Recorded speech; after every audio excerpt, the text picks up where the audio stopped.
કલ્પના કરો કે કોઈ 3 ફેઝ પાવર સિસ્ટમનો 1/3 ભાગ અચાનક કામ કરવાનું બંધ કરી દે, પણ તેમ છતાં પાવર સપ્લાય ચાલુ રહે છે. આ કોઈ જાદુ નથી.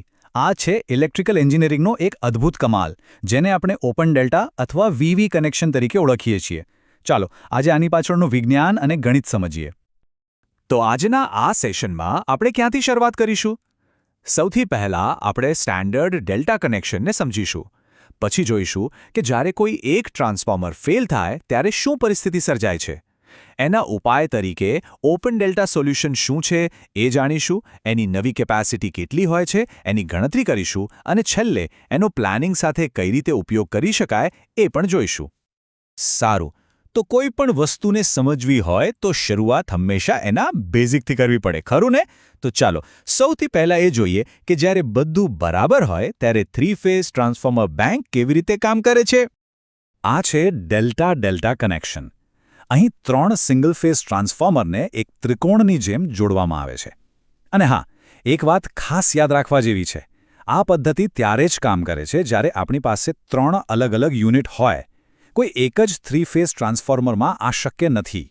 જ્યારે બધું બરાબર ચાલી રહ્યું હોય, મતલબ કે ત્રણેય ટ્રાન્સફોર્મર કામ કરતા હોય, ત્યારે સિસ્ટમ પોતાની પૂરેપૂરી એટલે કે 100% ક્ષમતાથી પાવર આપે છે. આ છે આઈડિયલ સિચ્યુએશન.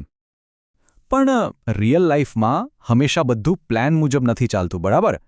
તો હવે આપણે એક એવી જ સિચ્યુએશન જોઈએ જેમાં કંઈક ગડબડ થાય છે. વિચારો, બધું એકદમ સ્મૂથ ચાલી રહ્યું છે અને અચાનક બૂમ, 3માંથી એક ટ્રાન્સફોર્મર ફેલ થઈ જાય છે. હવે એને સિસ્ટમમાંથી કાઢવો જ પડે. તો જે બંધ ત્રિકોણ હતો એ હવે ખુલ્લો થઈ ગયો. તો હવે શું બધું બંધ થઈ જશે? Power cut? ના, પાવર કટ નથી થતો. અને અહીંથી જ આખી વાત રસપ્રદ બને છે. સિસ્ટમ બંધ થવાને બદલે એ એક નવા જ રૂપમાં ઢળી જાય છે. આ નવી ગોઠવણને જ કહેવાય છે ઓપન ડેલ્ટા અથવા તો વીવી કનેક્શન. કારણ કે એનો આકાર અંગ્રેજી અક્ષર વી જેવો દેખાય છે. અને આનો સૌથી મોટો, સૌથી જબરદસ્ત ફાયદો એ છે કે 3 ફેઝ પાવર ચાલુ રહે છે. હા, 2 ટ્રાન્સફોર્મરથી પણ. તો આ એક પ્રકારનો સોદો છે. એક તરફ સૌથી મોટી રાહત એ છે કે પાવર ચાલુ રહે છે, કામ અટકતું નથી, પણ બીજી તરફ એક મોટી કિંમત પણ ચૂકવવી પડે છે. સિસ્ટમની ટોટલ પાવર આપવાની કેપેસિટી ઘટી જાય છે. પણ કેટલી ઘટે છે? ચાલો એ જોઈએ. ઓકે, તો હવે થોડુંક ગણિત કરવાનો સમય છે. અને ચિંતા ના કરતા, આ ગણિત બહુ જ રસપ્રદ છે, કારણ કે એ આપણને આખી પરિસ્થિતિ સમજાવશે. હવે સીધી રીતે વિચારીએ તો શું લાગે? 3માંથી એક ટ્રાન્સફોર્મર ગયો એટલે કે 33% ગયા, તો બાકી 2/3 એટલે કે લગભગ 66-67% પાવર મળવો જોઈએ, બરાબર ને? લોજિકલ લાગે છે, પણ ઇલેક્ટ્રિકલ એન્જિનિયરિંગમાં જવાબ હંમેશા એટલો સીધો નથી હોતો. આખી ગેમ અહીં ફોર્મ્યુલામાં બદલાય છે.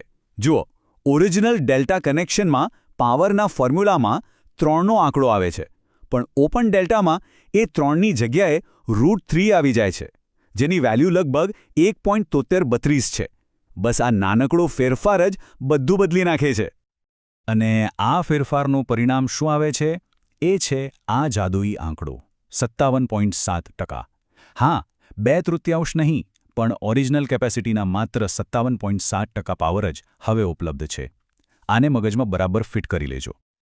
આ ચાર્ટ આખી વાત એકદમ ક્લિયર કરી દે છે.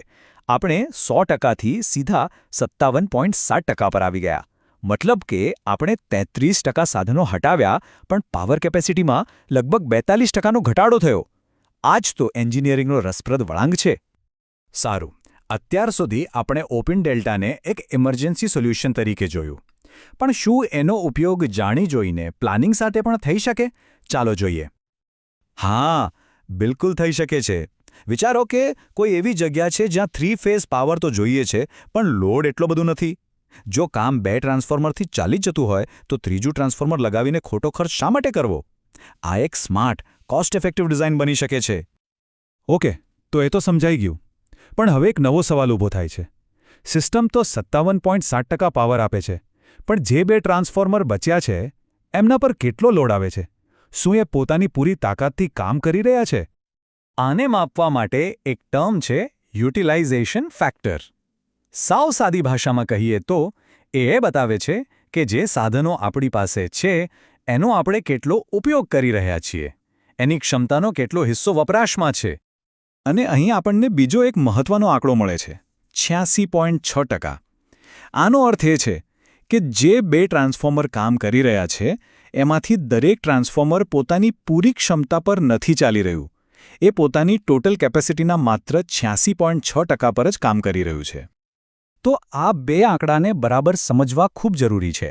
57.7% એ આખી સિસ્ટમની કેપેસિટી છે, ઓરિજિનલ 3 ટ્રાન્સફોર્મરની સરખામણીમાં. અને 86.6% એ બતાવે છે કે બાકી રહેલા 2 ટ્રાન્સફોર્મરમાંથી દરેક પર કેટલો લોડ છે. એક છે સિસ્ટમનો વ્યૂ, બીજો છે કમ્પોનન્ટનો વ્યૂ. તો આ ઓપન ડેલ્ટા કનેક્શન શું છે? શું એ માત્ર એક મજબૂરીનો ઉપાય છે કે પછી અમુક ખાસ સંજોગો માટે એક ચાલાકીભરી કાર્યક્ષમ ડિઝાઇન છે? સાચો જવાબ એ છે કે એ બંને છે. અને ક્યારે કયો રોલ ભજવવો એ નક્કી કરવું એ જ તો સારા એન્જિનિયરિંગની નિશાની છે.